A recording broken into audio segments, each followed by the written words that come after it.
RSS banner ಇರಬಹುದು, RSS ಧ್ವಜ ಇರಬಹುದು, ಅಥವಾ RSS ಪಥಸಂಚಲನ ಇರಬಹುದು. ಪರ್ಮಿಷನ್ ತಗೊಳ್ಳಿ ಅಂತ ಕೇಳಿ. ಪರ್ಮಿಷನ್ ತಗೊಂಡಿದ್ದಾರ? ಈಗ ಉದಾಹರಣೆಗೆ ಮೊದಲನೇ ಬಾರಿ ನಾನು ಸಚಿವನಾಗಿ ನಾನು ಹೋದಾಗ ನಮ್ಮ ಪಕ್ಷದವರೇ ಎಲ್ಲ ಕಡೆ ನಂದು ಪೋಸ್ಟರು ಬ್ಯಾನರ್ ಹಾಕಿದ್ರು. ಕಾರ್ಪೊರೇಷನ್ ಕಮಿಷನರ್ ನನಗೆ ಫೈನ್ ಹಾಕಿಲ್ವಾ? ನನಗೂ ಫೈನ್ ಹಾಕಿದ್ರು, ನಮ್ಮ ಪಕ್ಷಕ್ಕೂ ಫೈನ್ ಹಾಕಿದ್ರು. ಈಗಲೂ ಕೂಡ ಸಾಕಷ್ಟು ನಮ್ಮ ಕಾರ್ಯಕರ್ತರೆಲ್ಲ ಹುಟ್ಟದ ಹಬ್ಬಕ್ಕೆ ಏನಾದರೂ ಮಾಡಿದ್ರೆ ಕಾರ್ಪೊರೇಷನ್ ಕಮಿಷನರ್ ಫೈನ್ ಹಾಕ್ತಾರೆ ಅನಧಿಕೃತ ಬ್ಯಾನರ್ಗಳಿಗೆ. ಅನಧಿಕೃತ ಬ್ಯಾನರ್ಗಳಿಗೆ ತೆರವು ಮಾಡಿದ್ರೆ ತಪ್ಪ ಹೇಳಿ?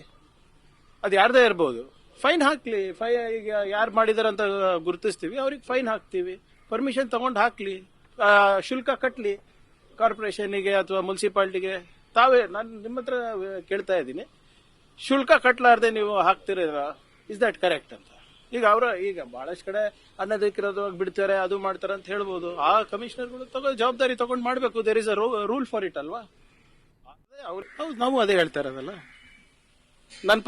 ಎಲ್ಲರೂ ನನಗೇನಿರ್ತದೆ, ನಿಮಗೇನಿರ್ತದೆ, ಅವರಿಗೂ ಇರ್ತದೆ ಅಂತ ಅಷ್ಟೇ ಅಲ್ವಾ? ಎಲ್ಲ ಧರ್ಮ, ಎಲ್ಲ ಸಮುದಾಯ. ಧರ್ಮ ಅಂತ ಪ್ರಶ್ನೆನೇ ಇಲ್ಲ ಸರ್ ಇಲ್ಲಿ. ಧರ್ಮ ಅಂತ ನಾನು ಎಲ್ಲಿ ಉಲ್ಲೇಖಿಸಿದ್ದೀನಿ? ಅಲ್ಲ, ಇದು ಅನ್ವಯ ಆಗೋದು. ಎಲ್ಲರೂ ಸಂಘಟನೆ, ಸಂಘ ಸಂಸ್ಥೆಗಳು, Congress party, BJP party, RSS, PFI, HDPI, AAP, DSS ಎಲ್ಲಾನು everybody is ready to follow the rules except some people. ಯಾಕೆ? ಹೌದು, ನಾವು ಅದೇ ಹೇಳ್ತಾ ಇರೋದಲ್ಲ.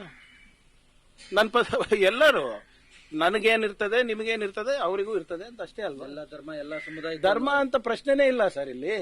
ಧರ್ಮ ಅಂತ ನಾನು ಎಲ್ಲಿ ಉಲ್ಲೇಖಿಸಿದ್ದೀನಿ? ಅಲ್ಲ, ಇದು ಅನ್ವಯ ಆಗೋದು. ಎಲ್ಲರೂ ಸಂಘಟನೆ, ಸಂಘ ಸಂಸ್ಥೆಗಳು.